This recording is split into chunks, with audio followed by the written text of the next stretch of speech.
back in the library today for a video about books that I have DNF'd this year, because I recently did a video on why you should DNF books, or like reasons that I realize I should DNF a book. And I wanted to show you guys the 10 books that I DNF'd this year, which is about average for me. I DNF'd quite a few. So let's get started. So there are very many different reasons that I have DNF'd all these books. So I'll kind of just go through each very quickly. I'm not going to give you a summary of each one, but Empire of the Vampire, I've talked about this one before. I DNF'd Empire of the Vampire. It's humongous.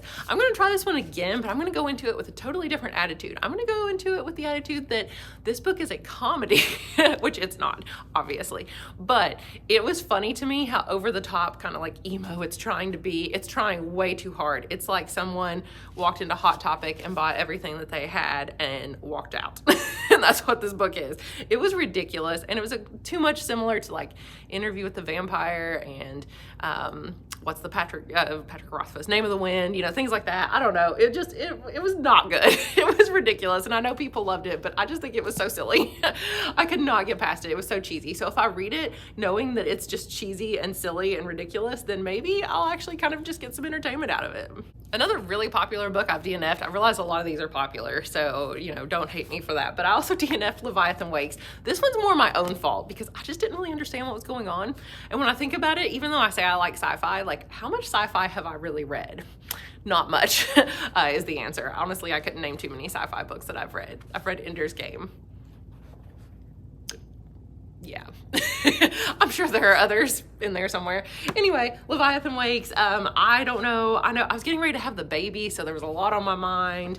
Maybe that was part of it. I read it really fast. I read like over half. I mean, I was like 60-some% of the way through this thing when I DNF'd it, but I just was confused as to what was happening. So I think maybe if I read it again, maybe read it a little bit slower. This is like probably the only one of these that I will pick up again. Well, Empire of the Vampire, just because it'd be funny, but this is the only one that I will seriously try to read again. I definitely want to watch the show too.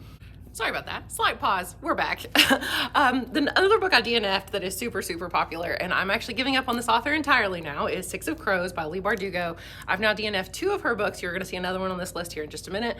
I also read the entire Shadow and Bone trilogy, and I did not like it at all. So apparently Leigh is not for me, trying 5 books and not liking any of them. So this was just, you know, I know it's character driven and that's why people like it, but I didn't like the characters. So when it's character driven and you don't like the characters, then like, what are you reading for? So let's go ahead and talk about the other Leigh Bardugo book that I DNF'd. I DNF'd Ninth House, and I only tried this one because it was adult, and all the other ones I'd read that I did not like were young adult. This one I tried as an audiobook, and I don't know, it was kind of boring. Like it should have been interesting. Like the premise of it was fascinating. It sounds like something I would love, but I just didn't care about anything that was happening or about the characters. And I don't know, I mean, I should, so maybe I should try this one again. Maybe I should try reading it physically. I don't know if that would help, but honestly, I'm so put off by Leigh Bardugo now that I will probably never pick up anything else by her.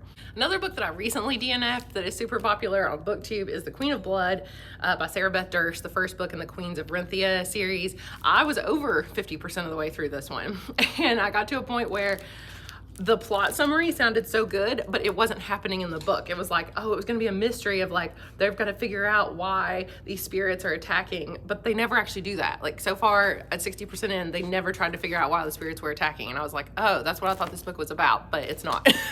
So I guess I just didn't really like the plot, and it wasn't similar to what I thought was actually going to happen.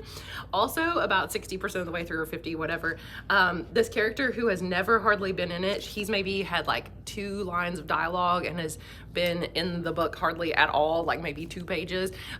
Suddenly the main character kisses him, and I'm like, what the heck is happening? Like, we've never even met this character hardly at all. Like, what? She said 2 words to him ever. So I just didn't get it. At that point I was like, no, this is ridiculous. I can't do it. So I stopped.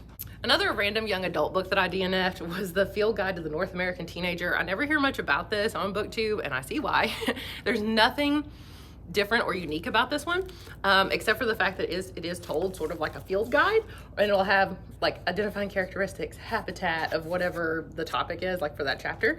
And that's why I picked to read it, because I thought that sounded pretty funny. But it turns out there is nothing unique about this book. It's like, oh, kid moves to a new school, deals with the exact issues you would assume he would deal with. Another recent DNF was The Nature of Witches. I can't even remember the author, but I tried this one as an ebook, and I got about 40% of the way through this one when it was still setting up the plot. Like, it was seriously still set up. I was like, okay, I'm ready for something to happen now. The premise actually did sound really cool, but it just wasn't, nothing was happening, I guess was my problem with it. I still do think the premise sounds cool, and the writing wasn't terrible. It was fine. The characters were fine. Like, I could enjoy most of it, I feel like, except that there was just nothing happening. So I decided that since I didn't care, I was gonna DNF it. Another DNF that is kind of controversial is Bloody Rose by Nicholas Eames. So this is the second book in the Kings of the Wild series. I don't think it's called that. I don't know what it's called, but like something band. I don't know. I honestly don't remember the name of the series, but the first book was Kings of the Wild, which I just sort of powered through and only gave that one 3 stars, but I'd heard that the second one was better, so that's why I wanted to start it. And I got maybe 40% of the way through this one. I've listened to this one as an audiobook, so maybe that was part of the issue. Oh no, it was an ebook. It was an ebook, that's what it was. So I guess that wasn't really an issue. But basically I thought it was gonna be so much better than the first one, and it just wasn't, so DNF'd it. One DNF that I might actually come back to, I don't know why I said I wouldn't come back to any of these, now there's like 3 of them, but is City of Brass by S.A. Chakraborty. So this series is well known and beloved on BookTube, and I tried it as an audiobook, and I think that was my problem. There's a lot of names, a lot of world building. It's definitely like an epic fantasy. Some of it's set in another world. The main character that's set like in, I think it was in our world, but I can't remember, but maybe, potentially.